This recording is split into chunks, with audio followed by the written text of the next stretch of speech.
Hi guys, thank you for your interest in the Critter Depot. We ship hundreds of thousands of crickets and superworms every week, and we want to make sure that that process is smooth and headache free for each and every one of you. And one of the biggest questions that we get are, what do you do with the crickets after you receive them in the mail? It's an obvious question, and it's obviously not so well known. So we're here to do a demonstration video on what you can do to make sure that your crickets can survive numerous weeks so that you can continue feeding your pets. So the first thing you're going to want to try and get is a 5-gallon bucket. Any typical bucket, you can get any hardware store. Now this is good for the 250 count or 500 count crickets. If you're looking to house 1,000 or 2,000 or more, just increase the amount of buckets you're working with. Now something else you're going to keep in mind is that you don't want to get a lid for your bucket.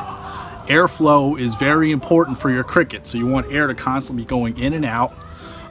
Something you can do is to prevent crickets from jumping out, you can line the rim of your bucket with clear piece of tape, or you can just get some screen for like a screened-in window or a door and just lay that on top.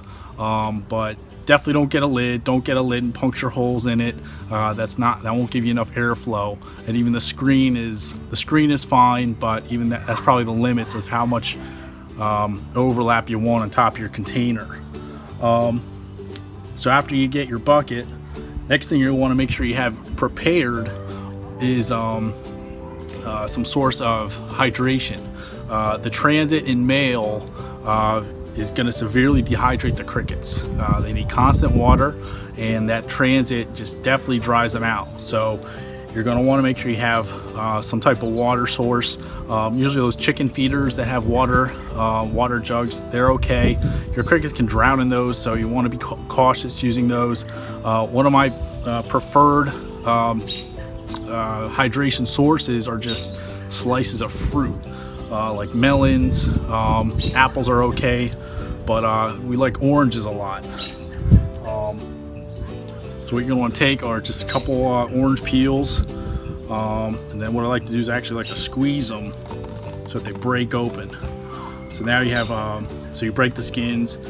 This will not only hydrate your crickets, but it will also give them some nutrition that they can use to help them recover from the transit, and helps even gut load them a little bit for your reptiles. So there's your source of water. And then next thing you want to do is they need more than just like fruit. They also need some type of wheat. You can use bran or oatmeal, cornmeal, any type of stuff you can get at a farmer's market or a feed supply store. But if you want to keep that really simple, you could also just use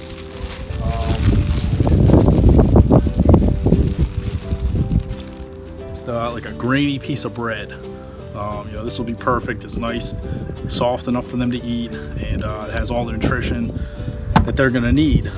Now you want to avoid white bread. White bread is too processed, and it doesn't have the nutrients that'll help them out. So once you have your bucket, your hydration source, your food source, now you're ready to open your crickets. So we just got our crickets in the mail. Let's pretend we just got our crickets in the mail. You want to open up your box.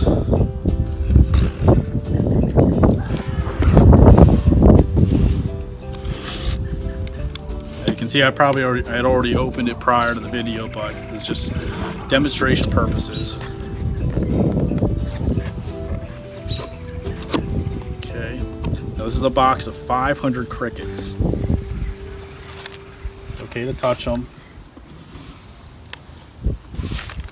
As you can see, we already packaged them with a couple of potato slices, and additionally, the crickets like having places to hide, so you can use the egg crates that we ship them into your bucket. But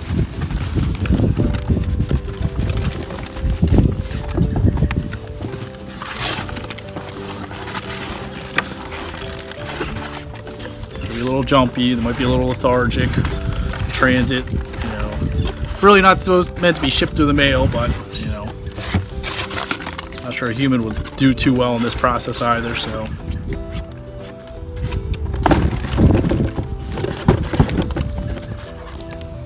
okay, we've got a couple cleaners left.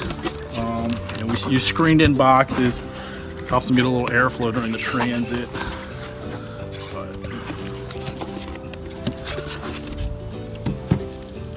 See if I can catch any of these refugees. All right, so there you go. These are your crickets. So you can see they're going for the hydration right away. They're going to start eating on the bread because they did have a little hydration through the transit. And they're just going to live in this. And again, you don't want to put a lid on top of this. You can take a clear piece of tape and just put it around, or you can just get some screen from a window or like a door, put that on top.